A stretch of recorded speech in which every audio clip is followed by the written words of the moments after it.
I don't know what signing petitions inside the chamber. I'm not sure.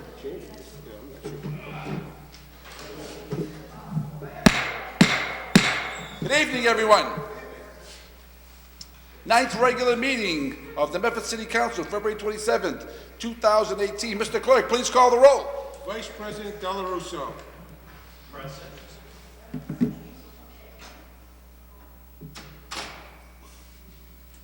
Council Falco. Present. Council Knight. Present. Council Longo Kern. Present.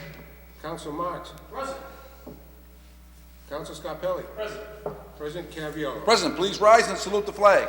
I, to the flag of the United States of America, and to the republic for which it stands, one nation, under God, indivisible, with liberty and justice for all. Motions, orders, and resolutions. 18097, offered by Councilor Marks. Be it resolved that the City Council broadcast equipment be discussed. Councilor Marks. Thank you, Mr. President. It was roughly, I think, 5 or 6 months ago that this City Council unanimously put forward a motion to request that the broadcasting equipment here at City Hall be updated because of the age of the equipment and the fact that the broadcast itself wasn't going out properly to residents of this community. Shortly after that, Ben Brown, who is the Medford Community Media Station Manager, reached out to us in November 30th, and this is his email, Mr. President, to us. I'd like to just read part of it if I could. It's addressed to the council, and it's regarding the Alden Chambers video upgrade, meeting rooms, and video install. It says, hello, I've received a detailed quote to first upgrade the cameras and broadcast equipment in the Alden Chambers, as well as to install cameras in 2 meeting rooms in City Hall for the web streaming of meetings. In the first portion of the proposal, the quote details installation of 4 new cameras, as well as the installation of all new TV equipment in the control room.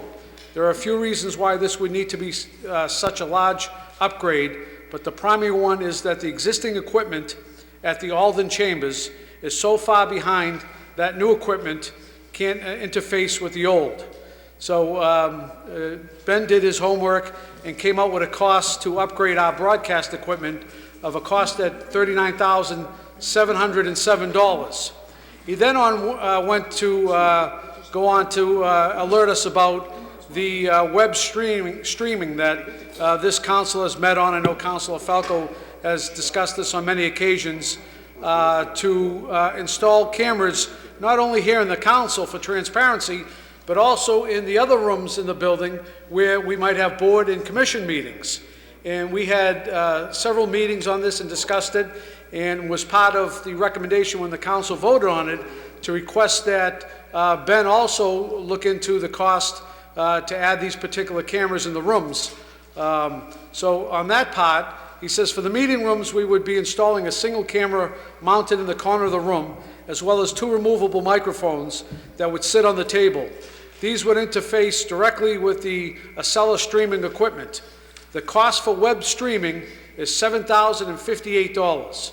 So if you combine the broadcast equipment, which is our equipment here for government channel of $39,707 and $7,058, you come out with $46,765 to accomplish this. He also goes on to say, for future consideration, the Alden Chambers system could incrementally be upgraded going forward to prevent such a large upgrade in the future.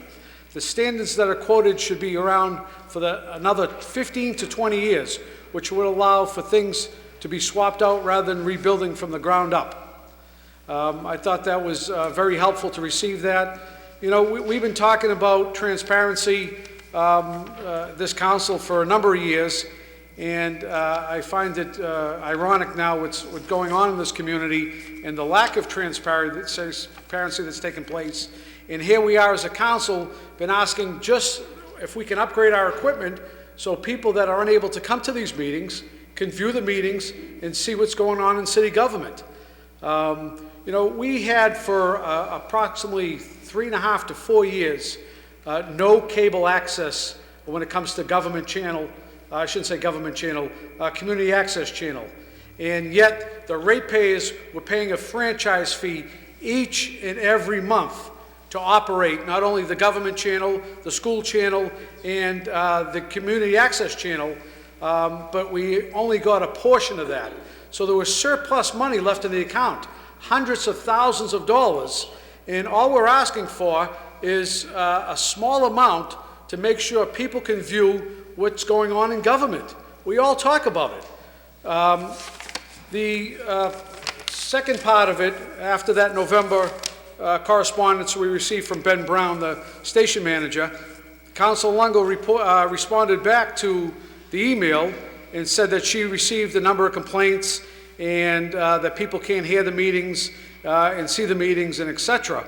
And Shab Khan, who's our chief procurement officer, came back and said, I agree, this vendor is on a state contract for video equipment.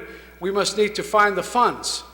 Without this equipment, the software we bought for the streaming of meetings will not be of any use.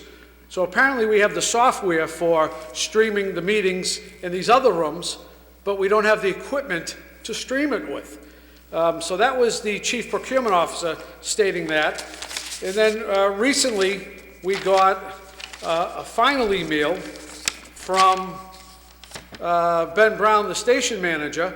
This is dated February 21st, 2018, and it's to Jen Dever, Ed Finn, Lauren Felch, the City Council. It says, good morning.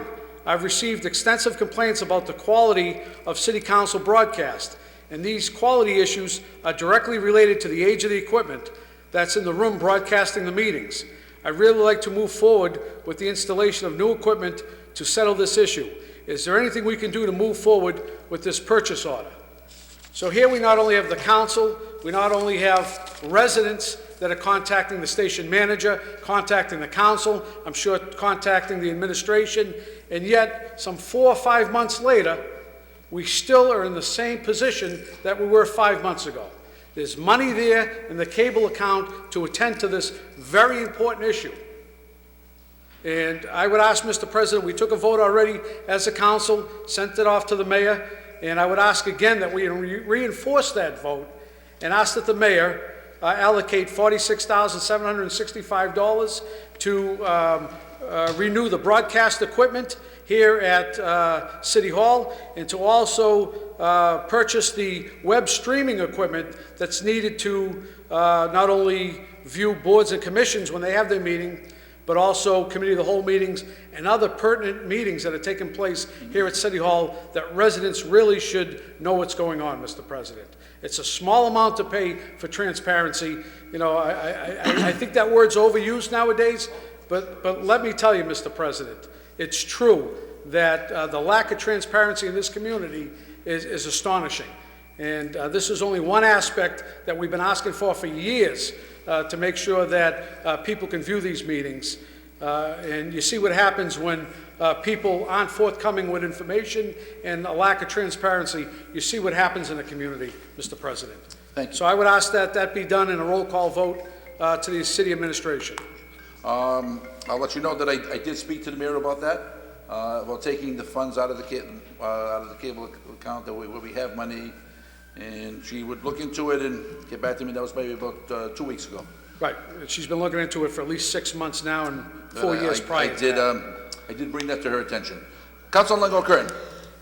Thank you, President Caraviello, and I want to thank Council Marks for bringing this forward and placing it on the agenda again. I know, like he mentioned, we've been discussing this, and I thank Ben Brown for bringing this forward to us repeatedly over the last several months. This is something we've been voting on and requesting for years now. The amount of email complaints I get, even just during a council meeting, saying, I can't hear you, it's fuzzy, you can't see your faces, it's blurry, the sound is off, the microphones aren't working. I mean, every week it's something else, and I almost thought it was such a different issue every week. I always thought, oh, they're just doing it on purpose. We have such an issue on the agenda, that's why you can't hear us. But really, the equipment, like Ben Brown says, is so old and so outdated. we need to replace this system as we do. You know, you're trying to watch the school committee meeting that started at 5, and you can, I mean, that's all you see on posting on Facebook is, what are they saying? You can't hear them. How can you have a public meeting where there's important information being discussed week after week without being able to hear the people that are speaking and the residents who are coming up with concerns and questions, and the viewing public who want to hear, who want to know what's going on, and we just don't have that. And I thank Ben Brown for pushing the issue, because he's pushing it to the mayor and to us at the same time, rather than sitting back and saying, my hands are tied, the mayor doesn't want to do it. Well, this is something that needs to be done. If there's funds in this account, like Council Mark said, that we've been taking from the ratepayers for years without cable access, there is enough money to do the system over and do it right. This is a vote that we've taken before and we need to take again. It's something that really needs to get done, especially in the times that we're in. So I second approval and hope my colleagues will vote in agreement and we get this done immediately. I don't buy it that we'll look into it, that the administration will look into it. We've been hearing that for years, and enough is enough. Thank you, Councilman Kern. Councilor Knight. Mr. President, thank you very much. I really don't think there's anything to look into.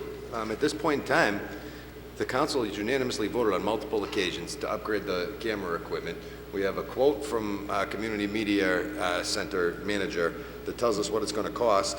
They've had this quote for an extended period of time. I don't understand what the delay is, Mr. President. So with that being said, I support this resolution wholeheartedly, and I look forward to seeing some fruits of our labor on this topic. I thank the councilor for raising the issue.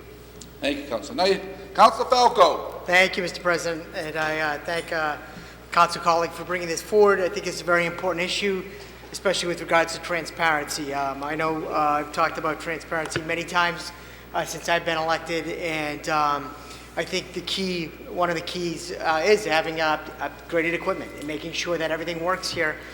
We should be making it easy for people to get involved in their community, to watch meetings, to come to meetings, when I made the resolution for legislative software, I mean, that is a software that will film meetings in the city council meeting room, the Richard Lee reading room.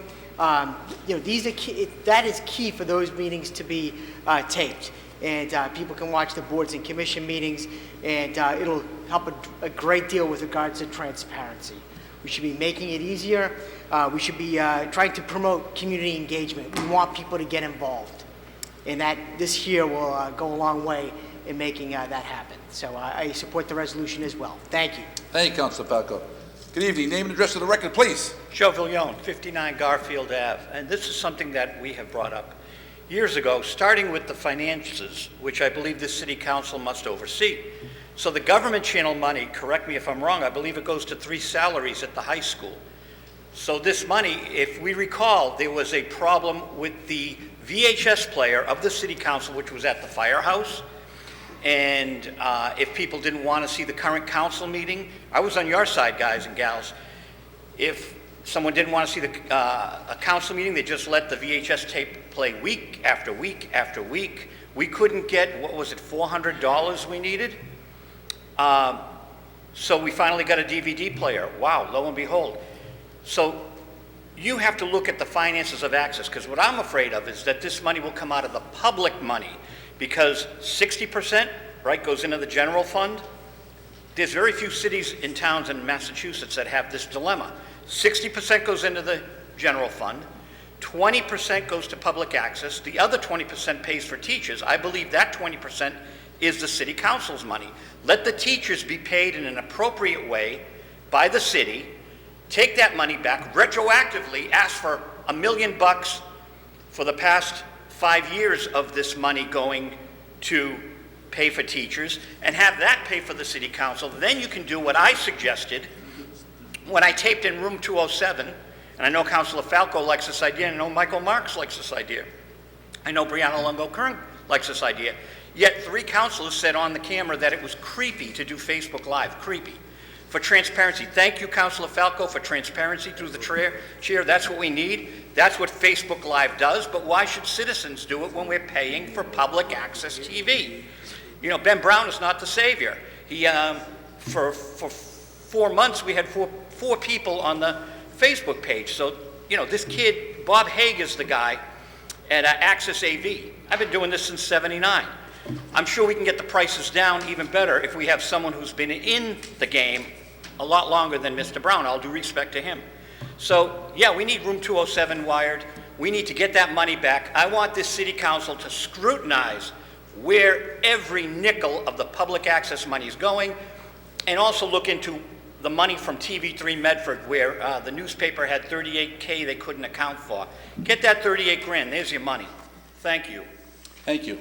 On the motion by Councilor Marks, seconded by Councilor Falco. Did you recall a roll call vote? Councilor Marks has requested a roll call vote. Mr. Clerk, please call the roll. Vice President Del Russo. Yes. Council Falco. Yes. Council Knight. Yes. Council Kern. Yes. Council Marks. Yes. Council Scarpelli. Yes. President Cavallaro. Yes, 7 in the affirmative, none in the negative. A motion passes. 18098, offered by Councilor Marks. Be it resolved that the Medford School Committee immediately review and revise the Medford Public Schools rental policy to only permit school and community-sponsored events until there is a complete public safety review. Councilor Marks. Thank you, Mr. President, and I bring this issue up tonight, Mr. President, because it's an issue that's been near and dear to me for several years now, and one in which I've discussed during budget times with the superintendent of schools, one in which I have debated the superintendent on, and one in which I believe firmly that in order for us to have a secure school facility, we must revisit our facility rental agreements. And I bring this up, Mr. President, because recently I took it one step further and took a look at the current Medford Public Schools facility rental agreement. And I went through it with a fine-tooth comb, and I was surprised to see a number of things, of which I am going to speak about tonight. I think when we look at a rental agreement, although it's stated in the policy that it should be used for community services and so forth, it's a valuable asset, which I agree. It also states in here that it should generate revenue. And to me, revenue is a side effect of us as a community and what we do with our buildings. And to me, the security of our faculty and our students should be the #1 priority over revenue, over anything that's happening in our school system. And under this current facilities rental agreement, I don't believe it addresses security at all. And it doesn't mention at all the security of our buildings, the security of our students, or our faculty that are in these buildings, Mr. President. If you would indulge me, I'd like to read certain sections of this.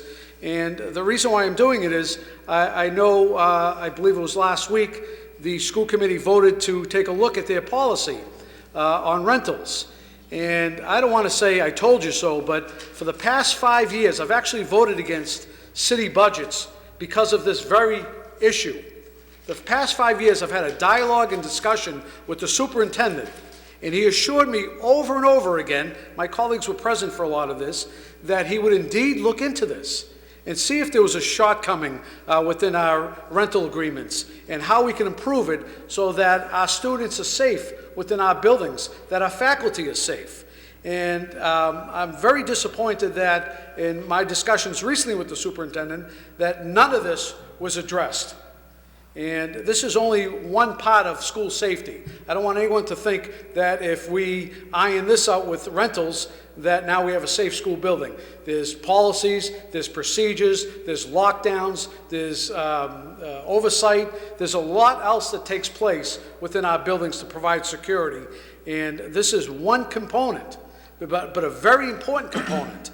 The first page of the facilities rental agreement, and by the way, this is, anyone can go on the city public school website and pull up this agreement. The corner box just put in at the top rental agreement, it'll pop up this particular Point of agreement. information, Councilor Knight. And I apologize for interrupting, Councilor Marks. I'm just hoping that when you're done with the document, we can have copies of it made by the city messenger for a packet this evening. Sure. Well, Thank you very much. mine has personal comments on Oh, it, so okay. I'm not going to share mine, but... If you could email me the link, I'd appreciate it. We can get this on the city website. So at first it states, Mr. President, procedure for use of school facilities. It says rental applications should contact community schools for facilities and the pool coordinator for the pool, or in the case of other facilities, the secretary of the school at which the facility is located to determine if the facility is available. Once an individual or organization has determined facility availability and has decided to proceed with the rental procedure at Medford Public Schools should be followed. And the very first thing says you should go and complete the facilities usage request. And you can go right online. I printed it out. It's a 2-page request form. The request form asks for a name of applicant. That's a pretty fair question. Name of organization, your mailing address, your phone number, your email address, the city which you reside, and the date requested, days of the week, the entrance time of the facility and the exit time of the facility, the start of the activity, end of activity. And then you just have to sign it, leave a deposit. I believe it's a 25% deposit on whatever the cost is.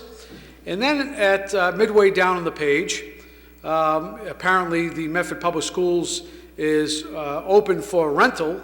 It says organizations using school facilities must adhere to the time approved.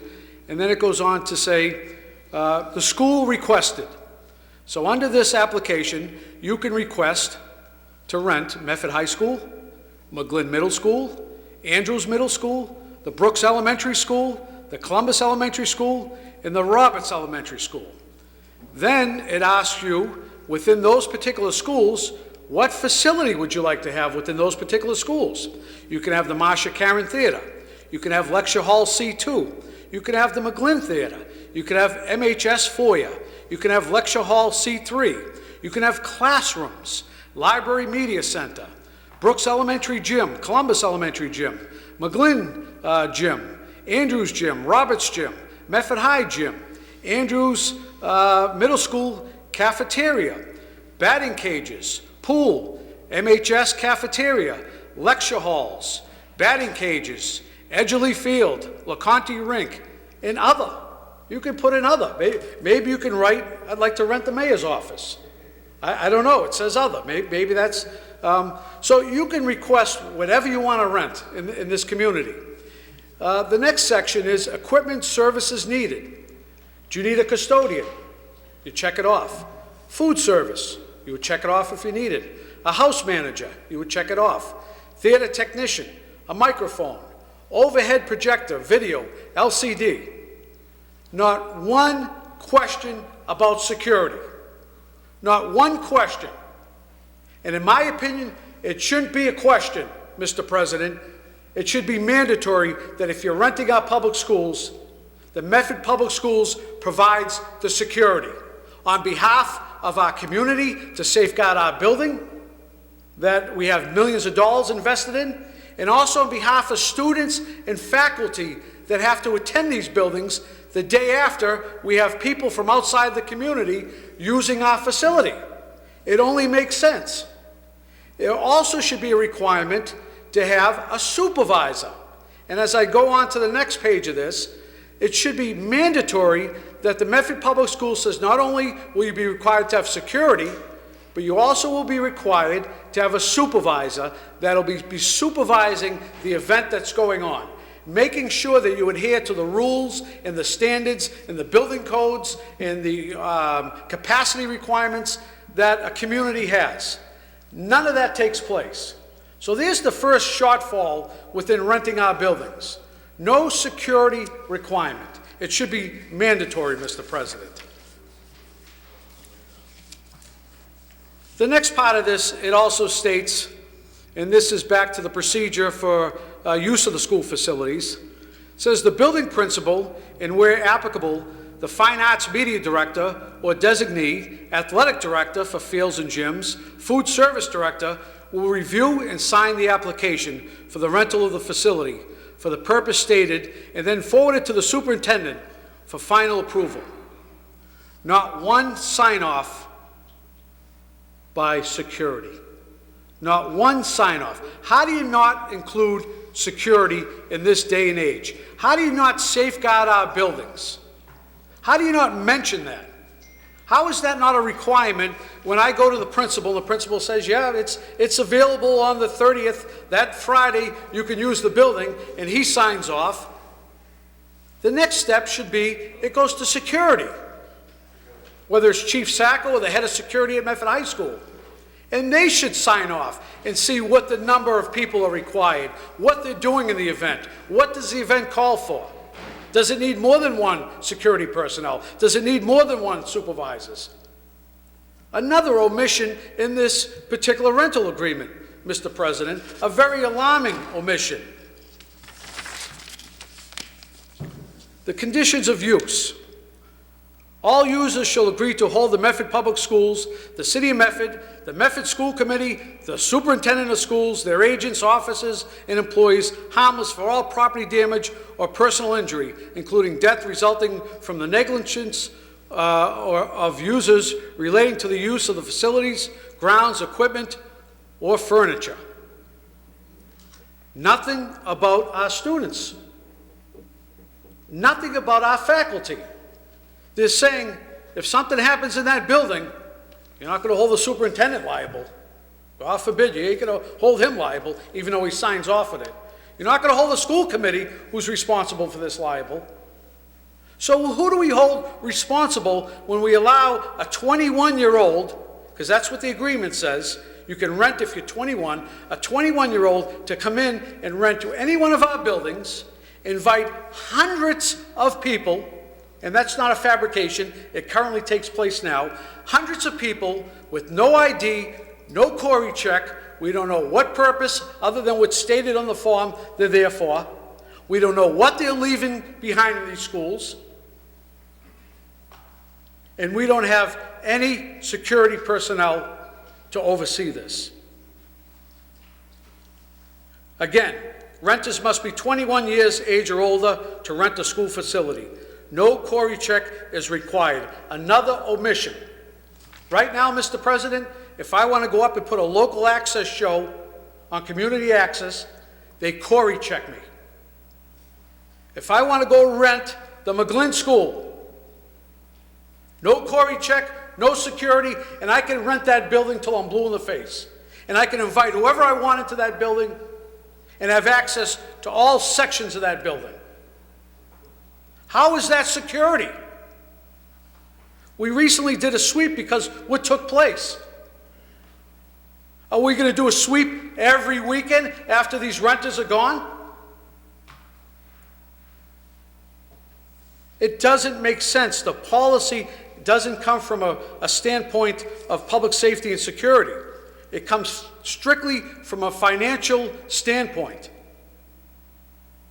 And we're not that hard up as a community. We don't need it, Mr. President. We don't need the additional burden, aggravation, and security concerns throughout the entire community. If you want to hold a city event, fine, sponsored by the city. If the schools want to put on an event, that's fine in their building. I'm not talking about school events. The superintendent was here 2 weeks ago or a week ago, and he said, well, what about the Cub Scouts? I mean, come on, Mr. Superintendent. We're not talking about the Cub Scouts in the community. We're talking about renting our buildings to organizations or groups or individuals that we know nothing about. We don't know what their intent is, we don't know what their purpose is, and we can't control them under this current agreement. It goes on to say, Mr. President, the user may not allow attendance at any event to exceed the rated capacity at a Medford facility as determined by the applicable fire and safety codes. Where is that in the policy? Where is it asked in the application? I just showed you that. Where does it ask them to put a number? How many people will be here? I don't see it. So that's just language in there. It's meaningless. The sponsoring organization must take responsibility for ensuring that only the facility noted on the application are used and that the remaining parts of the building are not entered. That's like giving the fox the key to the chicken coop. Here you are, renter. You're only supposed to be in the cages. No one watching you. Don't go in any parts of the building. You're not allowed anywhere else in that building. We're going to hold you responsible, Mr. Renter. Makes no sense. This is when we need security up there. This is when we need a supervisor up there to monitor our facilities and making sure they're maintained in a safe and adequate fashion, Mr. President. No individual will be admitted to the school building before the arrival of an adult supervisor. So until that 21-year-old gets there, no one's going to be admitted. Who must be at least 21 years of age, and no individual may remain in the building without such supervisor. Putting a lot of emphasis on these renters. These renters are now self-policing. They're responsible now for everything. Custodians have been given special instruction to enforce regulations strictly. Another responsibility for our custodians. The superintendent said that he used them to sweep areas for bombs at the high school. Now we have them overseeing all our facilities to make sure there's adequate people responsible that should be there for the building itself. The applicant will be responsible for all attendees involved in the function, i.e. participants, observers, and anyone who enters the building when it is under the control of the applicant. He's solely responsible. Any given Saturday, you can go up to high school, and there's events up there, not going to mention names, that have 600 or so people that attend the event. It's well attended, and it's been going on for years, and it's a great event. But there is no supervision other than this group. They supervise themselves. They have access to every classroom. They have access to the cafeteria, the intercom system, all the lecture halls, you name it, they have access to it. They even have rooms under their own lock and key. That's how big the high school is. They will give them a dedicated room. Here, you can store stuff in this particular room at the high school. Welcome to Medford High School. We'll do anything we can to keep you as a renter. Security need not apply. Then it goes on to say, the custodial staff shall have no responsibility. So before they had a responsibility to make sure that someone was 21 that was there present, the custodial staff shall have no responsibility to the user group beyond coordinating access and assisting in the location of electrical outlets and light switches. No other responsibilities.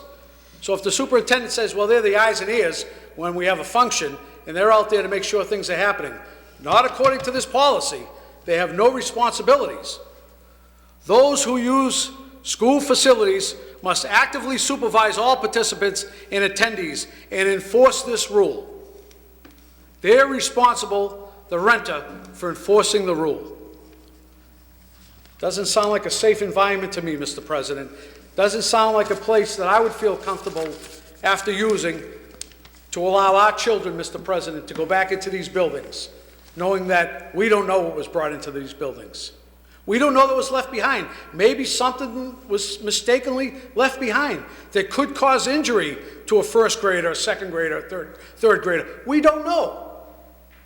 And we'll never know under this current policy.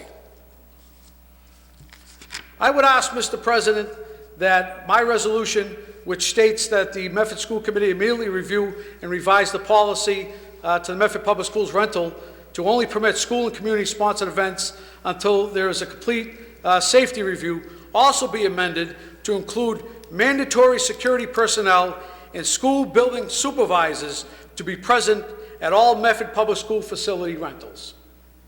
And at that point, Mr. President, I would hope that the school committee does their due diligence and homework to make sure that we don't have to worry when the building's rented out on a Saturday or a Sunday, that when our students show up on the Monday, that building is secure. And as far as I'm concerned, and this may sound like a hard approach, I don't think we should be renting our buildings. I really don't think we should be renting our school facilities. If you want to rent the pool at the high school or the gymnasium, they have security up there. They have someone that's in the front that acts as a supervisor. It's a community schools concept. I'm all in favor of that. But to wholesale rent all our facilities without the proper supervision and security, I think we're setting ourselves up, Mr. President, for a disaster to happen. And I'm not going to wait for that to happen. I thank you, Mr. President. Thank you, Councilor Marks. Councilor Longo Kern. Thank you, President Carviallo. I agree with the resolution. I just, number one, want to know what the amendments are again. I think you said that it be mandatory. You were requesting that they require mandatory school personnel be in attendance during the functions. And what was the other amendment? If you could, Mr. President. Mandatory personnel and supervisors be present. Mandatory supervisors and security. And security. And that's mandatory. That's not an option, check-off option. Yes, I think this issue is definitely one of the probably 10 to 20 issues that need to be discussed. I agree with you, Councilor Marks. You have brought this up in the past, and I remember it clearly, you going head-to-head with our superintendent about this. It's something that should have already been put in place with regards to security. It's good that you got your hands on that agreement, and hopefully you will share that with us so that we could take a look at it. But I think you said enough when you mentioned the highlights from the agreement and the fact that no security is required within that agreement, and that is a little scary to me. Just a point of information, Mr. President. Point of information, Councilor Marks. I just wanted to let it be known that this document is available on the school website. So it'd be like going on the City of Medford website. This is available for anyone to look at, not only this council, anyone in the community. So I just want people to know that that's out there, and it's as easy as clicking on their website to get a copy of it. Thank you. Thank you, Councilor Marks. Councilor Longo Kern. Thank you, and I think this is definitely something that I am in support of, and I ask that the school committee do review that policy and make the necessary changes and do what they have to do to ensure our children's safety and anybody that enters that building, those buildings' safety on a number of levels, including this one. I just don't want to mislead the public in thinking with regards to, I think, what some of the admins want the public to believe is that a group was in this McGlynn school and left a magazine clip in one of our buildings at the McGlynn. I don't, and because that magazine clip was thrown away in the trash barrel is the reason why we really may never know where that came from. That is what I just don't, this is something that definitely needs to be looked at. So don't 10 to 20 things within the next week or two, and so don't 100 other things need to be looked at within the next couple months, because we obviously need it revamping in all our policies and procedures, all our contracts there are a whole host of issues that we've obviously have discovered problems with, but I don't want anybody to believe that whatever group rents that school was the reason for what was found. We don't know that. And we may never know that because it was hidden and covered up for so long. And that to me is the root of the entire problem. For everybody that knew, and we will probably never know where that came from. So I want to make sure I made that point. At the same time, I know this needs to be reviewed. What was spoken of is a little bit disturbing, and it definitely needs to be revamped and looked into. And whether or not we even rent our facilities is definitely a question that the school committee needs to decide. I'm sure we'll be there to help and give our opinions when the time comes during those discussions. But the concerning part to me is that because that was thrown away, we can't get fingerprints. We can't look and see if there's any serial number. We just don't have enough, and that's really the scary part. Thank you. On the motion by Councilor Marks. Councilor Knight. Mr. President, I'd like to be recorded in opposition to the resolution. The reason being, Last week, the school committee did vote to examine their rental policies, and I feel as though they should be provided the opportunity to do that. I certainly respect Councilor Marks for bringing the issue forward, and I can certainly understand why he did. However, I feel as though our school committee has been elected to perform a function, and that's to set policy in our public schools, and this is an issue of public policy. There is an ongoing investigation, as Councilor Longo had spoke to, and I think we need to let our colleagues on the school committee do their job, Mr. President, so for that reason, I'd ask to be recorded in opposition. Thank you, Councilor Knight. On the motion by Councilor Marks. Councilor Marks. Thank you, Mr. President. My resolution does not say that this city council will craft a new request form. It doesn't say it'll craft a new facilities rental agreement. It doesn't say the school committee must do this and must do that.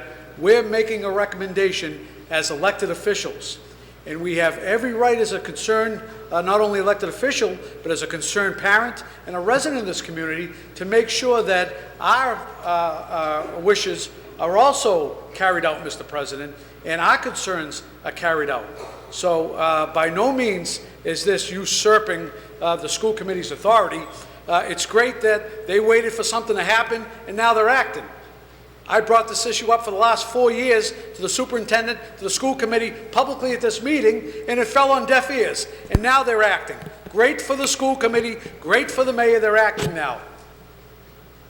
I just don't believe, Mr. President, that for us, we should be able to give guidance and our input on what we believe needs to take place.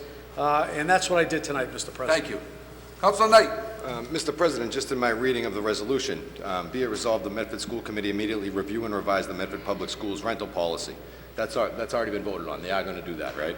So we'll take that language out. Be it resolved the Medford School Committee immediately only permit school and community-sponsored events. That's what it says. That's a directive more than a suggestion to me, Mr. President. With that being said, I have no problem with the gentleman bringing the matter forward. I'm in opposition to it for a theoretical reason, not for any other reason more. The school committee implements policy. The school committee makes policy. The superintendent's in charge of executing that policy, Mr. President. I think we should let the school committee have an opportunity to do their job and do what they need to do. And I rest my case at that. Councilor Marks. Mr. President, the council's been on the council for a few years. He knows much of what we say up here are recommendations, and that's all that is. So he can go based on any wording he believes. But I could just tell you, when I went head-to-head with the superintendent and voted against budgets, I wish I had that same support of some of the members of this council before anything happened, Mr. President, not after the fact. So to make a recommendation tonight for to improve security in our schools is well under the purview of this council, and it's a recommendation, and that's all it is a recommendation, Mr. President. Thank you. Councilor Longo Kern. Thank you, and I think it's important to point out that the resolution states that all this be, that only permits school and community-sponsored events. I think the wording "until there is a complete public safety review" is important, because yes, whoever rented that school or rents our facilities, they are being subject to, could it have been them? You know, they are being subject to that, what unfortunately is taking place. Point of information, Councilor Knight. Quite frankly, it could have been anybody that has access to the school, anybody that has a key to the school, anybody that's an employee to the school, anybody that's a student. It could be anybody, and we don't know, and the council is absolutely correct about that. And there is that's a why pending there is an investigation investigation that's going on pending, in and when we that have regard. the information that we need to proceed, we will. But it's not even we, it's the school committee. And until we have the investigation, which I believe the chief said last Tuesday it was going to take 1 to 2 weeks, I think until then, if it's only going to be 1 more week, then I agree wholeheartedly with you, Councilor Marks, that nobody should be in our schools. Nobody. You know, parents were emailing and calling me today because the high school was left unlocked between 7 and 7:42, which is when I believe our Medford Police Department stationed there and were there for the day. Now, my children's school at the Roberts, they were there from when the doors opened until, I left far after school closed, and our Medford Police Department was still there. So we're getting complaints just for the school being open. So I wholeheartedly believe, and unfortunately the case is we don't know where it came from, so until, which is probably 1 more week, until we have the results of that investigation, nobody should be in our facilities. Thank you. Name and address for the record, please. Robert M. Penta, 0 Summit Road, Medford, Mass., former member of this body. You know, the world is in a changing state of times right now, and I think what Council Marks has introduced is something that could be epidemic anywhere in this country, but it's not the first time. It's been here before. You know, you as counselors, you have a 50% voice in the school department budget. And if you see something that's not taking place in their budget, for example, under school security, and here's a prime example of what school security is all about, this is the opportunity to do it. If the school committee knows that the city council is with them and trying to help them, that's a great leadership quality. And I don't think anybody in any municipal or state or federal capacity should sit back. If you've got something to say that revolves around security, say it. That's what you're getting paid for. That's what the people expect from you. With that being said, Mr. President, not only do I think it's a good movement, I think it would be wise as a suggestion being offered to the school committee that they review their entire policy. And now knowing that they're going to be having a new superintendent as of June, or at the end of May, or whatever it might be, if not sooner, whatever the situation might be, here's an opportunity to start to clean house on issues that are really of a concern. Maybe the gun clip said something, but the review of the policy is what it's all about. People in the building that nobody knows nothing about. And I think it's a good motion, and I would hope the council votes approval. Thank you. Good evening. Name and address for the record, please. Hi, good evening. Jean Nuzzo, 35 Paris Street. I hope you'll give me a little leeway. I'm just catching up on the happenings, and I have some thoughts. And a few of the points that I wanted to make have been brought up in this particular topic, so hopefully you'll give me just a little bit of latitude. I want to talk about leadership, because I think it's crucial in dealing with this issue. And leadership involves establishing a clear vision and sharing that vision with others so they'll follow willingly. It's providing the information, knowledge, and methods to realize the vision, and it's coordinating, balancing conflicting interests of all the members and stakeholders. A leader steps up in times of crisis and is able to think and act in a creative way during difficult times. And transparency is also crucial in this particular instance. And transparency is a lack of hidden agendas and conditions. It's accompanied by the availability of full information required for collaboration, cooperation, and collective decision-making. A minimum degree of disclosure is required when making agreements and dealings and practices for transactions to assure everything is open and available. And they are essential conditions for a free and open exchange for the rules and reasons behind measures to be sure that they're fair, clear, and concise to all participants. And they're not mutually exclusive. And I feel like the events that we have been going through in the city of Medford in these past several days and what I've seen on highlight reels. We're talking about the rental policy. I understand, but I'm tying in and making. Get into your point of the rental of the schools. But I think it all ties together, right? We've got a lot of people who have high emotions, and everybody's cherry picking different positions and items and thoughts. And while I don't have children in the school system, I think that brings a very different perspective to what's going on. And I'm sharing that with you because I think it comes into play, because this is one component, right? I think there's a larger issue at play here, and that is that someone, regardless of who it is, and to Brianna's point, we may never know because the item has been disposed We're of. talking about the rental of the schools. Okay. Point of information, Councilman McCray. When would you like her to speak? Because if again, you have a speech prepared, I have speaking points. I wouldn't call it a If you could get back to the rental, we're not talking about what was found in school. Council Marks has brought up revising the policy of the schools. But his point was So- that it was found in the school because I know, there was a but again- rental component. I just would like to take a vote to allow her to read her speech, or if you want her to move till the end of the meeting, then Again. Thank you. Do you want me to do it at the end, No, or can I? continue, but again, try to Okay. get to the All right. the rest of your story. So while I recognize the issue, my greatest concern is not in the response and how the decision was made, but that the item was able to be brought into the school. And I think a component of it is the rental, but the fact is that someone, we don't know who, brought that weapon in the first place. And I think we're doing everything very piecemeal, and this is a small component. So I would just like to point out that it's a protocol review. It's a full-scale protocol review. You know, the reality is that the cities around the United States, not us, have been hyper-focused on this issue. They've developed committees on safety, both for schools and otherwise, to solicit community feedback and ideas to be included in the formation of their plans and crafting of their first response protocols. They work with architects and engineers and owners' reps to review and improve existing designs to harden their building shells and come up with distractive techniques within the building in the event of a crisis. And they find the funding and they begin the implementation of those plans. We haven't done any of that. We're not even speaking about that. And that is really the crux of the problem. The crux of the matter, from a solution perspective, isn't to cherry pick each and individual piece, but it's to look at it holistically.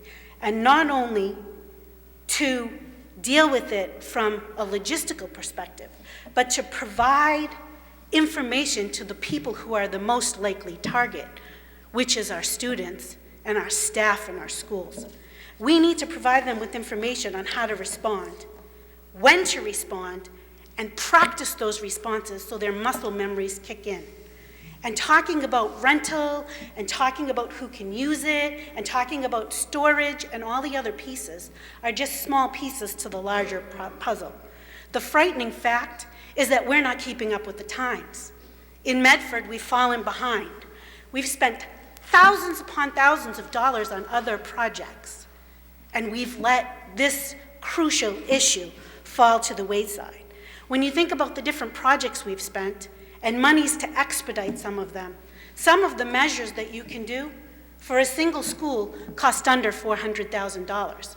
And while that seems like a large amount of money, we spent $500,000 to expedite the Riverside Plaza project.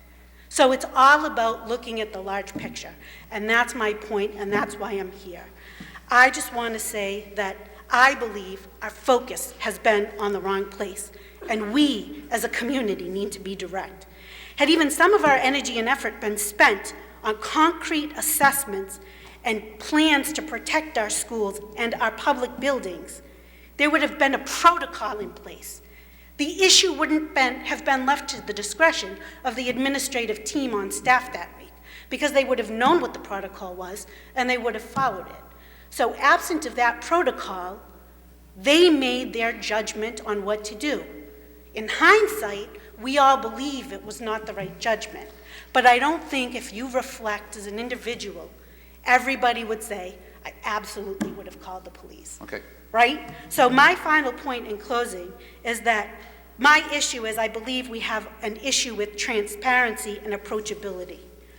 There were people, and there are people, that are resident stakeholders and subject matter experts who have raised the issue over and over, and they've been disregarded and they've been silenced because some people don't know what they don't know. And the only way you're going to get that information is if you allow people to speak.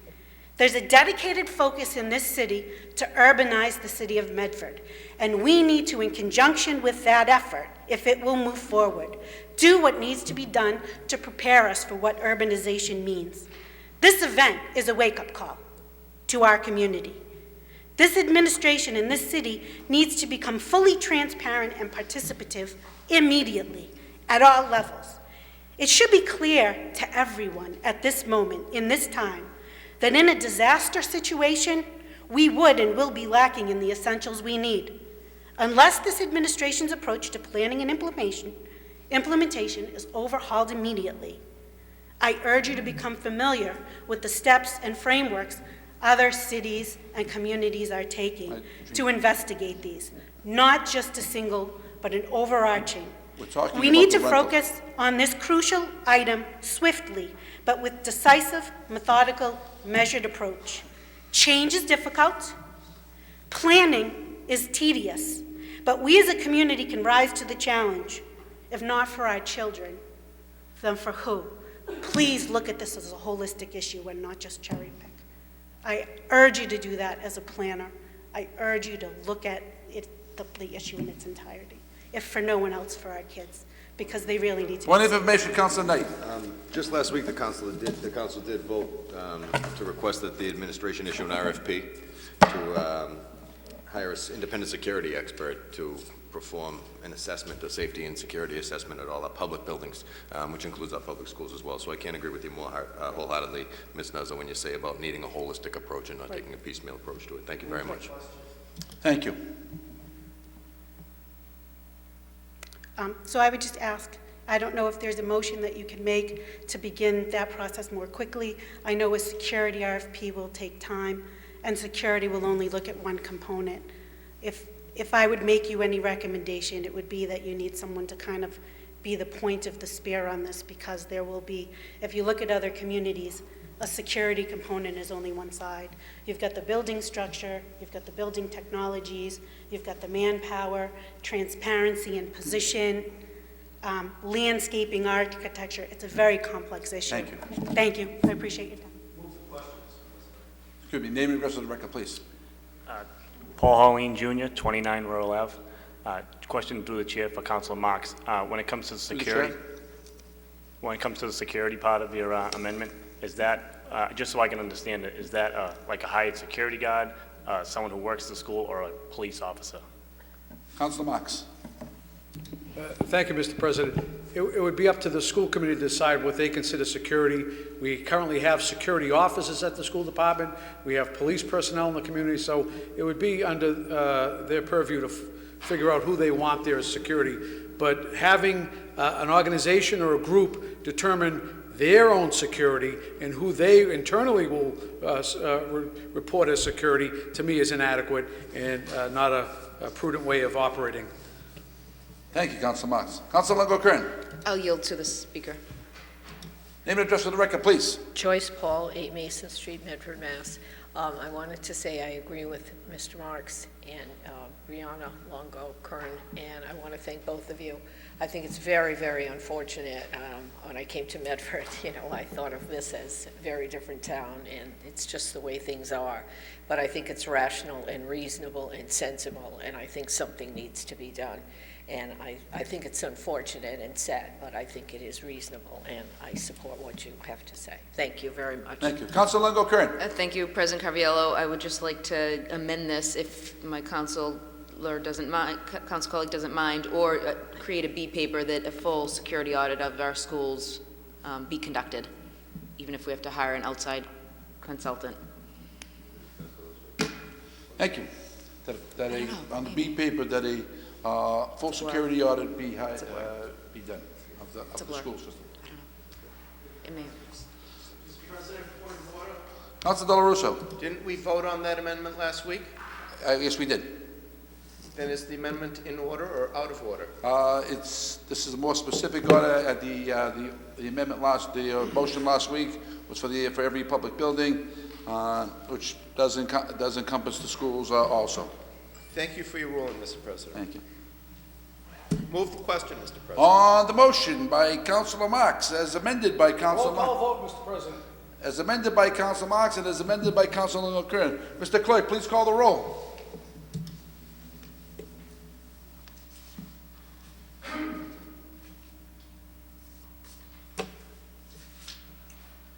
Vice President Dela Russo. No. Council Falco. Yes. Council Knight. No. Council Kern. Yes. Council Marks. Yes. Council Scarpelli. Yes. President Carviello. Yes.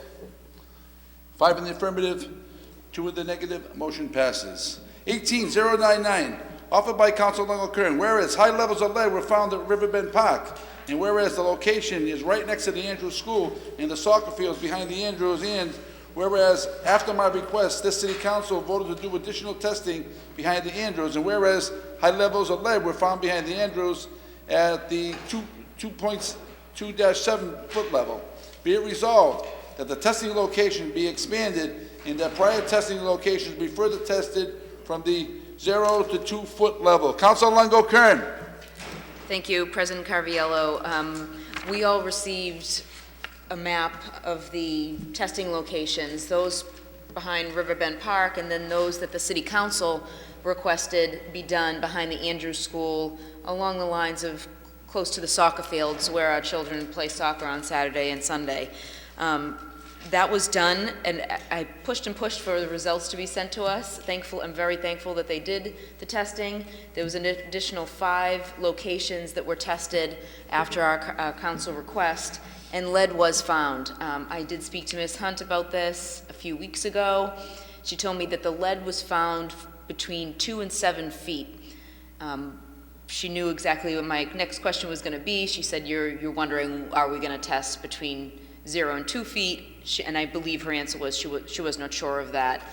But I'm publicly requesting and asking my council to support a vote with regards to testing especially behind the Andrews, where our children are.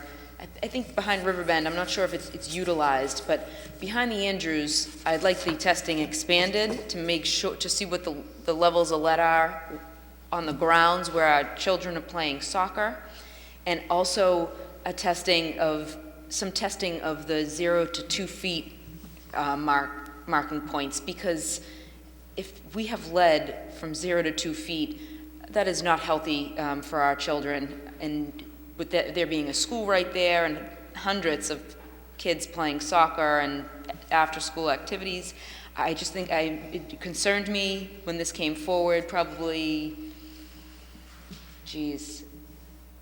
9, 10, 11 months ago. I know that the updated testing was done in October of 2017, so this is just something that I think is necessary to move forward. I know we're going to have an expense if this needs to be cleaned up, but we need to know. Knowing, obviously, there'll be different ways that we'll be able to figure out how to work with this, but we need to make sure that where our children are playing is safe. So I would just move approval, ask for a roll call vote, that we expand the testing behind the Andrews. As you probably saw when you opened your email, it's closer to the walkway where the additional testing was done. I'm just looking for some additional testing to see how far it's crept in, and also just some surface level testing so that we can make sure there's not lead from the 0 to 2 foot mark. So I would just ask for a roll call vote and my support by my colleagues. Thank you, Councilor Kern. Councilor Knight. Mr. President, I certainly have no problem supporting this paper this evening. I'd like to ask permission from the councilor to add a B paper on it, just to get a report back from the administration, maybe in a committee of the whole setting, as to what impact these findings are going to have on the expansion of the Clipper Ship Connector, Mr. President. Ultimately, I think we found out about this pollution through test borings that were done in anticipation of the extension of the Clipper Ship Trail, and I think that's kind of gotten us to the process, the point where we're at today. So I'd like to have an update, Mr. President, to determine what's going on with that project as well. Councilor Marks. Thank you, Mr. President. I want to thank Councilor Longo-Kern for bringing this up. This is a logical next step, especially because of the proximity to the Andrews School, and I support this tonight, Mr. President. On the motion, Councilor Falco. Thank you, Mr. President. I also just want to go on record as supporting this. I think this is a good resolution. I think this is a great next step. We need to make sure that this is safe for everyone. Like we said earlier, there are plenty of kids that use the fields on the weekends for soccer and whatnot, but you also have children that are traversing those fields on a daily basis, getting to and from school, and using those trails behind the school as well. So I move approval. Councilor Scarpelli. Thank you, Mr. President. I apologize for stepping out for a second, but before I heard this read, I wanted to just reiterate Councilor Longo-Kern's appreciation for getting this out and understanding that, it's frightening to think where it is and where it could be. So expanding it and making sure that our safety of our children, again, in another format, is foremost and most important. So thank you. Not to mention the newly implemented dog park. Name and address for the record, please. Andrew Castanetti, Cushing Street. What I'm about to say, it all ties in, so bear with me, Council President, to this Clipper Ship connector path and behind the Duggar Andrews. First of all, the Duggar Andrews and the McGlynn was probably built on a dump, if I remember correctly. However that worked out as far as testing, I don't know. I find it unfortunate, as they say in the real estate business, that there's a dirty 21E involved, meaning pollution in the earth, dirt. It's very appalling, it's more than appalling to me, that this missing clipper ship connector, which is about a half a mile from behind the Salt and Star building to the Doug Andrews rear yard. It's probably a half mile. Otherwise, you could go from the center of Medford Square all the way past Arlington. And on the east side, you could go from the Doug Andrews all the way and not deal with Route 16 or Route 28 and walk to the subway station. Capital idea. Unfortunately, it seems that the leadership here has not done the half mile behind you, Council President. And I find it more than appalling because, as you stated, it was not an official bike path, Council President. However, 1 week after I threw my hat into the ring to run for City Council, I was driving and riding my bicycle near the Mystic River, within 5 feet of the river, next to Route 93, near the Riverside Yacht Club. And my front tire went into a sinkhole, and I had a severe head injury, concussion, and broken bones. When I finally got home, my wife took me to the Lawrence Memorial Hospital, I guess it's called, and we had all kinds of repair work done. I can't understand why it's not done. And if the 0 to 2 foot level has not been tested, and if the Doug Andrews is okay to put a piece of tar on there for their bike path, footpath, and stone dust on the Tom Lincoln side that he designed, well, if you're not going to disturb the soil, I can't see why we're getting into this big ball of wax. Trouble. Because it goes beyond the scope of the bike path. There's playgrounds there. There's a lot more than the bike path involved there. That's the reason. Why. We're not just talking about the bike path. So the schools are... The schools, the kids that play there, they have carte blanche that they're grandfathered now? No, behind the schools? Council Longo Kern is asking that those areas also be tested to see what's going on there also. So we're not just concerned with the bike Okay. path. My second point would be, from behind the Salt and Star building, where the path does not exist, towards all the way to the Doug Andrews border. That is underneath Route 93, behind 76 Ship Avenue, behind 54 to 68 Ship Avenue, behind the Riverside Yacht Club, which leases the land. They don't own it, to the best of my knowledge. And behind Shipside Green at 20 Ship Ave, where the dirty 21E is in the back. And it's all fenced off. So I don't have egress to that area either. This bike path should be built on the people's land under riparian rights in the 1630s, Massachusetts law, that we the people have the rights within so many feet of mean high tide. If I recollect, when I was a child, high tide came up to the Craddock Bridge. And low tide, that didn't smell so good, but I don't want to get off track so people can start laughing. I'm dead serious. In a city like this, you cannot do the half-mile path out of the 10 miles. You know, what is wrong? That is Thank you. Thank you. I'm listening. And why are your children going to the schools behind there?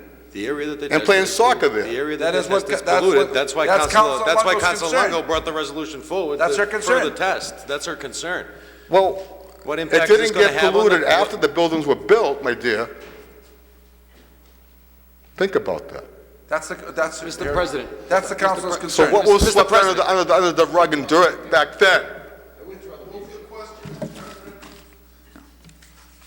If it's not done, 1 year anniversary of my head injury,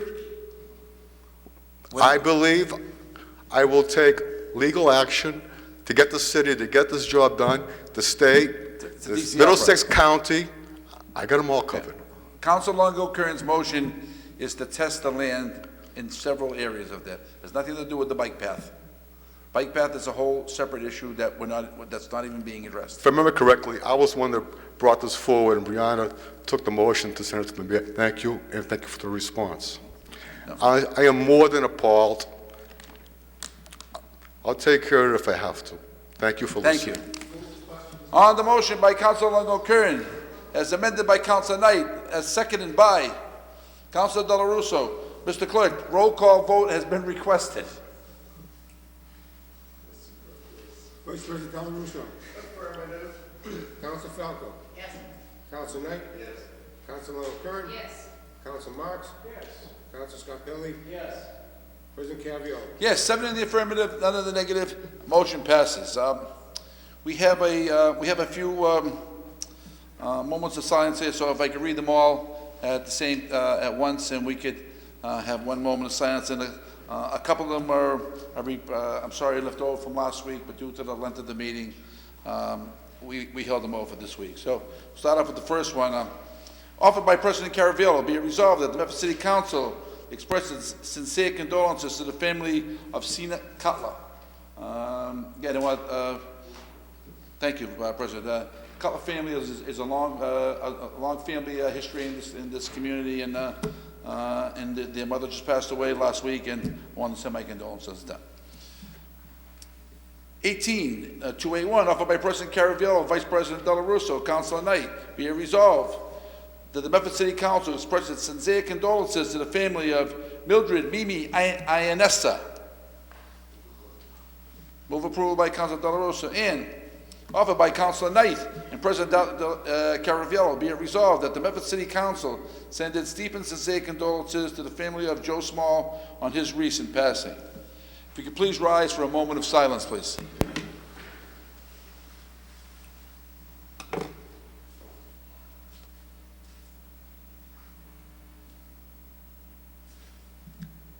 Thank you. Mr. President, just if I could. Councilor Marks. Just if I could, on Mildred Ionessa, I just wanted to say a few words. I've known Mildred for a number of years, and she always had a smile on her face, a good word to say about people, and a true family person. That family always came first, and she will be sorely missed, Mr. President. Thank you. Councilor Knight. Mr. President, just a brief bit on Joe Small. Mr. Small was a lifelong Medford resident, longtime firefighter, very involved in the Professional Firefighters of Massachusetts, one of the founding members to help bring workplace safety and occupational health initiatives forward as an organization through organized labor, Mr. President. He's going to be sadly missed. He was a good man, a good citizen in the city of Medford, a great grandfather, and someone that put himself before others to ensure their safety in the workplace. So he will be sadly missed, and I offer my condolences. Thank you, Councilor Knight. And one last one here. Offered by Councilor Scarpelli, be it resolved that the DPW Director investigate discolored water in the Lawrence Estate neighborhood. Councilor Scarpelli. Thank you, Mr. President. Again, I just had a few phone calls in the last couple days, one before I left, that if we can just have the Director of DPW, maybe someone from the Water Department, do some testing. They've had some issues with discolored, rusty water in that area periodically. So if we can see, or if they can update any work that's being done, so we can update our residents, it would be greatly appreciated. Thank you. On the motion by Councilor Scarpelli. Councilor Dela Russo. And in the matter of public safety, if they could test the water to make sure there's not any cross-contamination there. Thank you. On the motion by Councilor Scarpelli, as amended by Councilor Dela Russo, seconded by Councilor Falco. All those in favor? Aye. Motion passes. Petitions, presentations, and similar matters. 18282, petition by Robert M. Pinta, 0 Summit Road, Medford, Mass., to address the council regarding the Medford Police Department's and the ammunition gun clip found at the McGlynn Middle School. Councilor Pinta, I'm going to, before we get started, this is an ongoing police matter, so I would hope that I understand that. that you respect that, and please take the proper precautions. So I'll give you the leeway that you need, but please understand, we don't want to have to stop in the middle of this. Thank you. Name and address for the record, please. Name is Robert Penta, 0 Summit Road, Medford, Mass. The stress and anxiety of Clipgate, that's what I call it, Clipgate, has needlessly caused our city an embarrassed showing for collective management when they thought nobody was looking. Dating back to December 28th, when the ammo clip was first found, a cast of characters have become principal components to the investigation, starting with the cleaning company personnel who first found the clip. We have further parties of interest in the school custodian, Mr. Edwards, the principal at the McGlynn School, Mr. Belson, the school superintendent, the resource officer, Medford Police Officer Riccardi, Mr. McLaughlin, Director of Building and Grounds, Mayor Burke, and school employees who brought this to the attention of Councilor Longo-Kern. When Councilor Longo-Kern notified the police on Thursday, December 15th, of this concern brought to her attention by school employees, the school building was swept on Tuesday, February 20th, according to news reports. Thankfully, Brianna Longo-Kern and Councilor Marks addressed this matter at their next council meeting with many concerned parents in attendance. This past Thursday, February 22nd, at the Karen Little Theater at Medford High School, 7 days after Brianna Longo-Kern notified police, the mayor called for a school committee meeting wherein hundreds of Medford citizens, teachers, and administrators attended to discuss the matter. When Mayor Burke, as chairperson of the school committee, first found out about this matter, and from whom and what did she do, she has yet to disclose that matter. While the February 22nd meeting revealed a lot of anger and displeasure as to what the Clipgate incident has caused, it also revealed shortcomings to questions asked. One glaring question, and yet to be answered, was, who was the we that decided not to share the info at the outset? The Medford Police, under the direction of Chief Sacco, is leading the in-house investigation regarding this incident, as he should. If the Medford Police are good enough to investigate a murder, stolen property, drug dealing, and other crimes within their daily jobs, they now don't need to be upstaged by the mayor in her hiring of her close personal and financially rewarding political friend, Martha Coakley.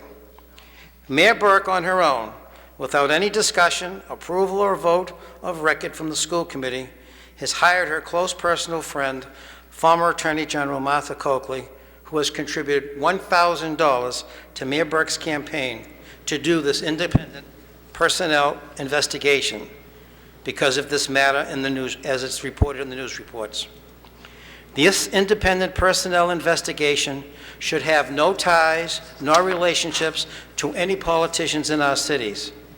I ask, where is the transparency to this matter? Independent means just what it says. Free and devoid from any influence, guidance, or counsel of another or others, nor affiliated with or loyal to no one political party, organization, or voter. Both Mrs. Burke and Mrs. Coakley are both Democrats. This hiring of Martha Coakley by Mayor Burke is a sole source contract, a contract awarded without competitive bidding. It directs itself to cronyism, particularly in awarding jobs to friends or trusted colleagues in politics between politicians. This hiring also presents a serious question as to whether Mayor Burke has violated the state ethics law under Chapter 62, Massachusetts General Law, Chapter 268A, wherein the law states if a conflict is apparent or the appearance is a telling sign, then a violation of the law is readily at hand. A public employee may not act in a manner that would cause a reasonable person to think that she would show favor towards someone or that she can be improperly influenced. I stand here not to question the ability or the capability of Martha Coakley, but rather the concern of a state ethics conflict of interest, as well as to her individual unspecified cost from her very expensive downtown Boston law firm of Foley and Hogue. Mayor Burke's relationship with Martha Coakley has been long and financially rewarding. I find it interesting that Mayor Burke is now concerned with having an independent personnel investigation. But where is her outside independent audit of the school department if she is so concerned about righting the ship? I do not believe we need a very expensive, close, personal, and political friend of the mayor to address Medford's employee personnel policies. Medford is a good city with tons of good people in it. Let this incident be the thoughtful reminder that when the law is not followed and protocols are not in place, and when city leaders take it upon themselves to make decisions that fly in the face of potential safety and what the law says, then all involved, no matter who, as this case has demonstrated, shall be held accountable. For the truth only has one consequence. Let no cover-up be worse than the crime itself.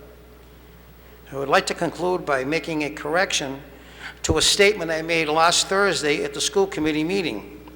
At the conclusion of my commentary and in my haste, I misread what I meant to say, and it was as follows, what I meant to say. What happened in Florida was horrific, and hopefully we all have learned something here tonight. The people of Medford want action, and as city officials, you owe it to them. Now, with that being said, Mr. President, again, you folks have been through the whole issue of conflict of interest, whether it be your pay raises or jobs. This is a very serious matter. This hiring of Mrs. Coakley out of the clear blue sky while this incident is going on, I believe does not speak well for the police investigation. I don't think it speaks well for the Medford Police Department. They can handle their own investigation, and if it turns out to be something in one of their own, they will resolve it. If it's something that's resolved here in the building, an employee, it will be resolved internally. And if the need is to have an updated personnel policy that hasn't taken place since this mayor has come into being, well, then so be it. But to hire someone who paid you who gave you $1,000 in political contributions smacks with the theory that this is directly a conflict of interest. And this is a sole source contract. There was no need for this. There was no need to go out with no competition, no bidding on this. This wasn't a serious emergency that needed to be done and nobody could be contacted. So I really think it needs to be reviewed. And I think the city solicitor needs to review it with you, council. I would hope someone on the council would ask that question. Why did the mayor go ahead and do it? The mayor hasn't even notified you fellas and you yet that she's hired Mrs. Coakley for this particular purpose, to do this investigation. I don't know how much she charges. People say she charges $500 an hour. Well, how many hours is she going to go for, and how long is this going to go on for? The taxpayers of this community need to know that. And this issue of her being hired should not be disguised because of this ammo gate that's going on here in the city of Medford. They are two separate issues. And the mayor needs to respond and answer that question. Was she part of the we that made the decision not to disclose the information, dating back as early as December 28th and bringing it up to February 15th when Councilor Longo-Kern brought this to everybody's attention because of people bringing it to her attention? You know, if you remember closely what the chief said when the question was asked of him about the picture with the clip with the gun, because I was the one that asked him, where'd you get that picture, chief? And he says he got it from the director of buildings and grounds, Mr. McLaughlin. So I gave you 7 people in the beginning that start this whole thing going that have to be interviewed. Possibly every single elected official probably should be interviewed and asked a question, because maybe some of you know, maybe some of you have been told something, I don't know. But you know something? It's a very serious incident. Last Thursday night, up at that high school, there were so many people that were so impassioned as to what they were saying that sometimes it just looked like it might have or it could have gotten out of hand. But logic and common sense and calmness has to take place. We all know now that there is an issue out there. We all know that allegedly it was thrown away. We don't know if it was thrown away, if it was misplaced, somebody took it, somebody got rid of it, I don't know. The police report, the police investigation will prove that. But while all that's going on, to hire another paid outside consultant because that person is a political, personal friend of the mayor, my God, come on, folks. I mean, there's got to be some checks and balances here that, you know, it can't. If it looks like a duck and walks like a duck and it smells like a duck, it probably is. Chapter 268A, that's what it says. You can't give the appearance, and this definitely not only gives the appearance, you've got the $1,000, you've got the contributions. And she's not only contributed to this mayor, she's contributed to other mayors and other people in this city. You can't do that. That's not being independent. That's saying pay to play. And if that's what's going to go on here, then shame on this city and shame on elected officials for allowing this to happen. And I would hope Mrs. Coakley would give a second thought about this and say, well, while it was nice to be asked, I think it would be better for the city of Medford to find someone who has absolutely no connections if they really want to do an independent policy. You folks are all part of the Mass Municipal Association. They have a huge department in there to review personnel purposes. You pay, you're a paying member on an annual basis. You should have gone to them first. But to turn around on this situation and disguise it because it would happen with the ammo clip and go out there and hire a Medford lawyer from one of the most expensive law firms in Boston, and you don't even know what it's going to cost you, it makes no sense at all. I would hope one of you, somewhere along here, puts a request in to have a report as to how and why she was hired, how much is she getting, and if in fact this is a conflict of interest. Thank you. You're welcome. Councilor Dela Russa. I find that the marks of disparagement and innuendo regarding the relationship between the two individuals that were focused upon tonight to be unsavory and predictable. Thank you. Good evening. Name and address of the record, please. Joyce Paul, 8 Mason Street, Medford, Mass. I was a warranted contracting officer for the federal government for many years, and I most definitely understand what Mr. Penta has said, and he is correct. There are laws, there are rules. There is a long, long process for people to get contracts and to get positions, and certainly for something this important, I consider important for the city and for our children, I definitely think that this is not appropriate, and not saying anything against Ms. Coakley, but there is a process, and there should be a process, and the reason is to have things done not only above board, but so that there is no question that there was anything hidden or anything untoward. It really, in many ways, protects, in this case, Ms. Coakley, as much as it protects anybody else. But it is, it's federal, it's state, it's local, and it is the way it is. And it should not have been done the way it was. That is not legal, that is not okay. And I definitely support what Mr. Penta has said. Thank you. Thank you. Name and address of the record, please. Castanet, Cushing Street. It's, in order to have, what's the word?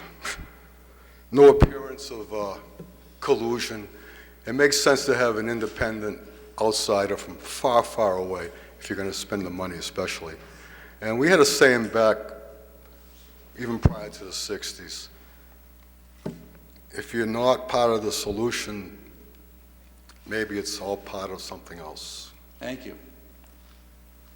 Good evening. Name and address to the record, please. Jean Uzo, 35 Paris Street, Medford. I just want to take a moment to reiterate and suggest, if we're going to step outside the bounds of standard procedure and expend money, it's more crucial, in my opinion, I would put forth, to look forward towards solutions to keep the issue from happening again than to spend that money to look back and try to figure out what happened. That would be my suggestion as a resident, as a taxpayer, as a concerned citizen. It happened. We don't know that we'll ever definitively know, but we do know we're not secure and we're not safe.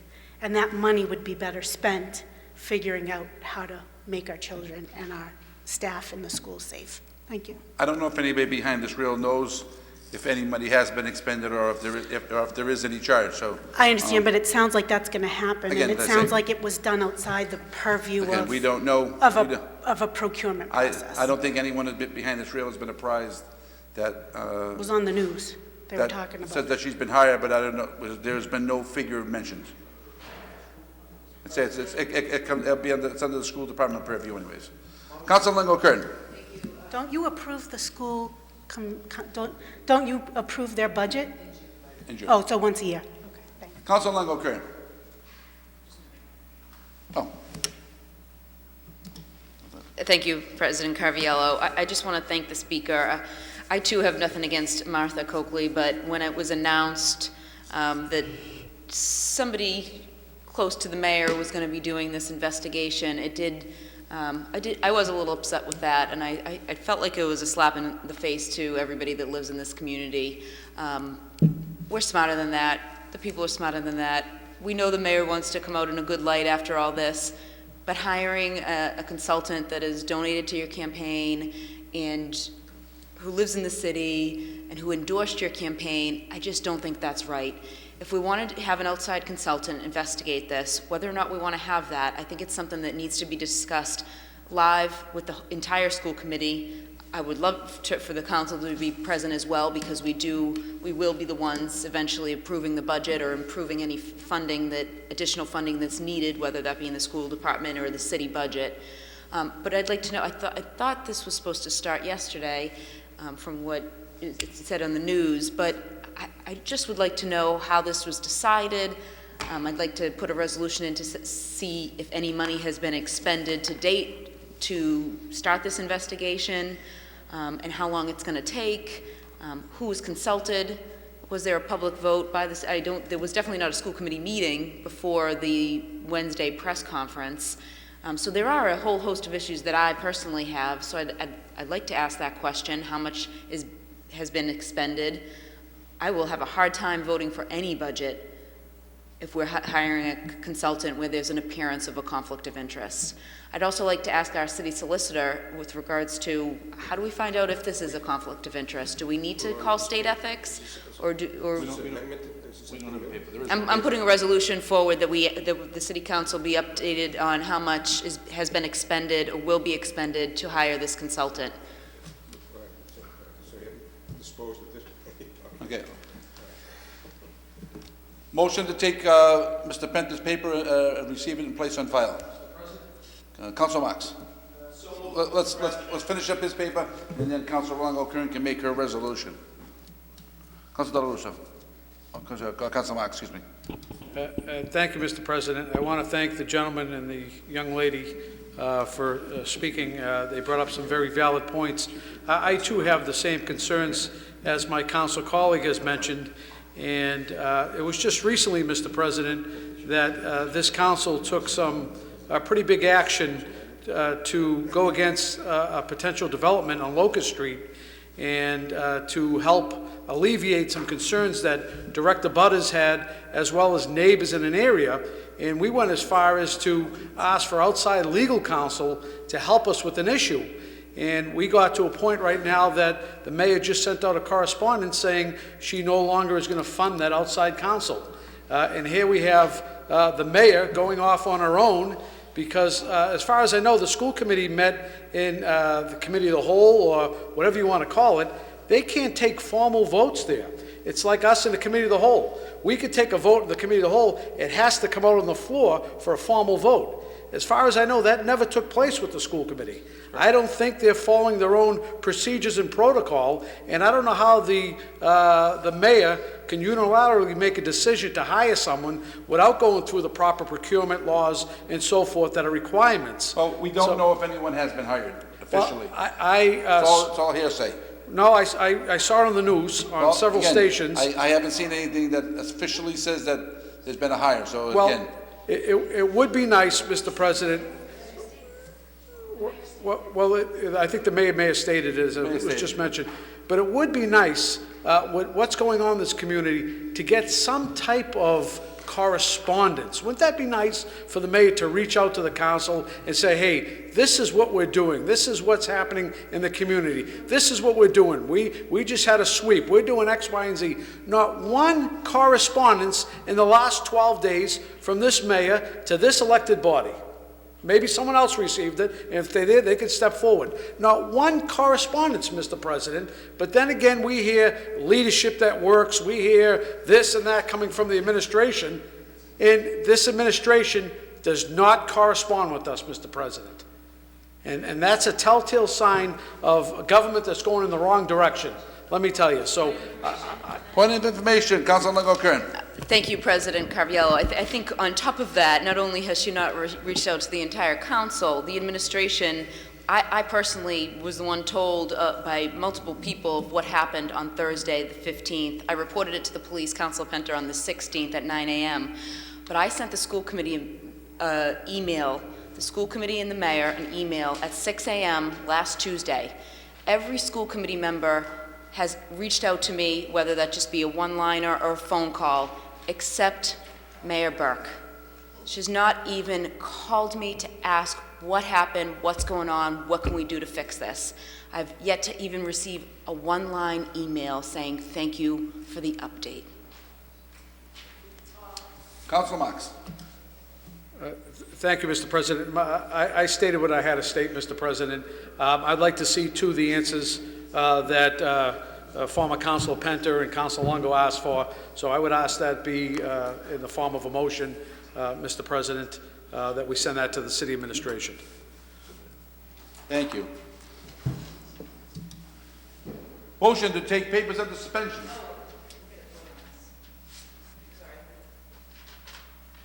President, on 18-282, I offer that we receive and place on file. On the motion by Councilor Del Russo to receive and place on file, seconded by Councilor Knight. All those in favor?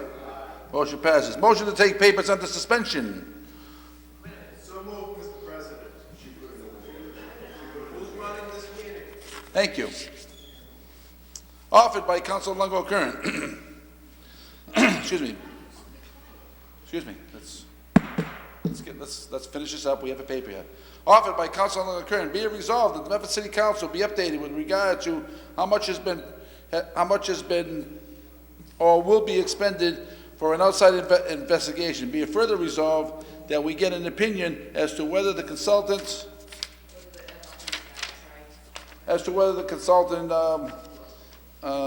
is legal? Is ethical. Councilor Longo Kern.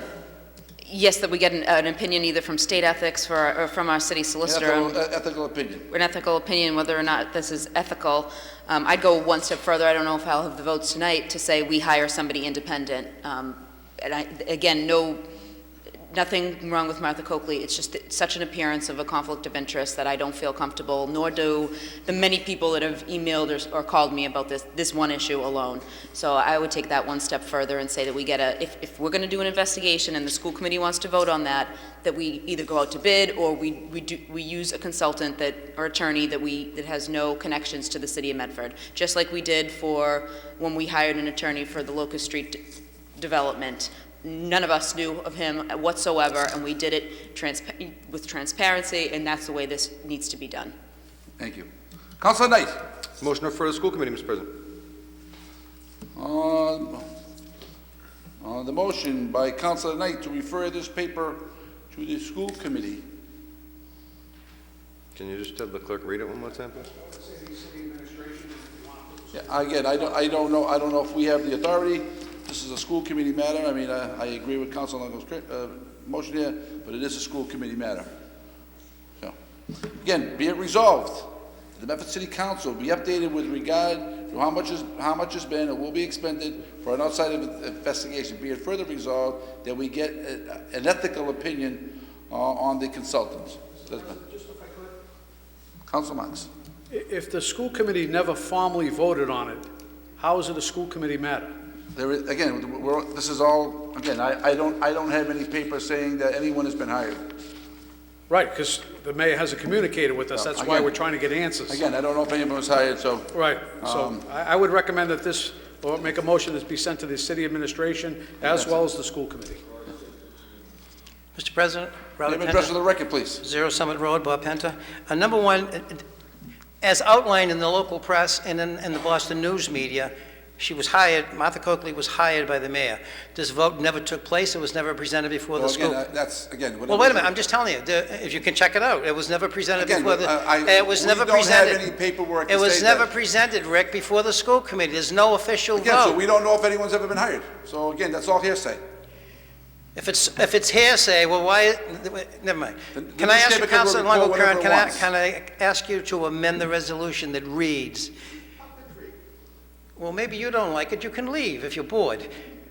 Maybe you can ask the question that you're concerned about the ethics of it because of the fact of the financial contributions she has made to the mayor, and that in and of itself presents a conflict of interest, the appearance of a conflict of interest. That's what 268A says. That's what we're asking for. But I think you sometimes have to be definitive. Right. That's all, we're asking for an opinion, that's it. Council? No, I think that's, definitely needs to be stated. I think our city solicitor needs to review this, figure out if he can give us an opinion with regards to the financial contribution and the endorsement of the campaign. And if he can't, then state ethics needs to give the school committee in the city of Medford the decision. I think that should be public knowledge. Again, this board has not been notified of anyone being hired, so we don't know. But I was through the chair. Mr. President, please, Mr. President. With all due respect about notification, we weren't even notified that there was a magazine found in the school. So are you saying that's not true? I mean, the notification thing is out the window. We haven't been notified from day one on anything. And I have to believe when I hear the mayor say she hired Martha Coakley, when I read it in the paper, when I see it on the local news. We don't know of any cost or anything. I have to, you're right, we don't know that. That's why we're asking the question. But I have to believe there's some truth to it. When I see it in all these different media venues, I have to believe there's some truth to it. And through the chair, I was at the press conference, and it wasn't a secret. The mayor said, I've hired Martha Coakley to do an independent investigation beginning immediately, I think the words were. So we know that either whether the check has been written and the process has started, it would lead one to believe that it was said Wednesday and immediately would be Thursday, Friday, Monday, Tuesday. So we are under the impression, the city is under the impression that this investigation probably has started, and I would like to know how much has been expended and to halt that so we can go out to bid and do it the right way by an independent party that has no dealings with the city of Medford. Thank you. Mr. President, just as a point of reference, on February 23rd, it was written in the Boston Herald, and where the mayor is quoted as saying that Martha Coakley is now an employee being hired. Great. We have a motion on the floor by Councilor Longo Kern. On the motion by Councilor Longo Kern, seconded by Councilor Marks. All those in favor? The chair seems to be indulged. Mr. Clerk, please call the roll.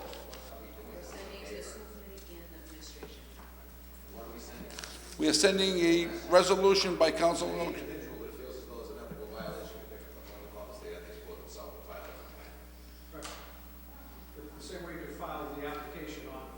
Okay, we're not talking about that. Okay, Mr. Clerk, please call the roll. Vice President Dela Russo. Negative. Council Falco. Yes. Council Knight. No. Council O'Kern. Yes. Council Marks. Yes. Council Scarpelli. Yes. President Caviola. Yes. 5 in the affirmative, 2 in the negative. Motion passes. Records. Tabled records of the meeting of February 6th will pass to Councilor Marks. Councilor Marks.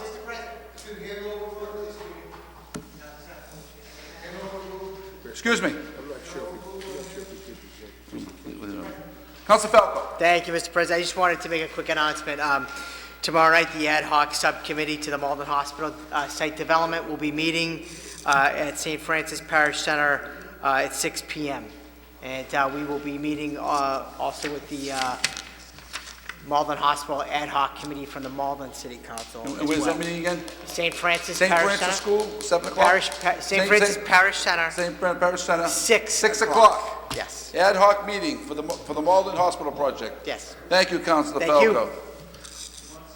The records. We're past the tabled records. We're past the Councilor Marks. Councilor Marks, how did you find those records of February 6th? Mr. President, you have a few minutes to look at them and find them to be in order and move approval. Hey, the motion by Councilor Marks that the February 6th minutes be accepted. Seconded by Councilor Dela Russo. All in favor? Motion passes. The records of the meeting of February 20th were passed to Vice President Dela Russo. Mr. Vice President, how did you find your records? Mr. President, after a careful examination of those records, I find them to the best of my ability to be in order and motion their approval. Motion by Councilor Dela Russo that the minutes be passed, seconded by Councilor Knight. All those in favor? Motion by Councilor Scarpelli to adjourn, seconded by Councilor Falco. All those in favor? Aye. Motion passes. Meeting adjourned.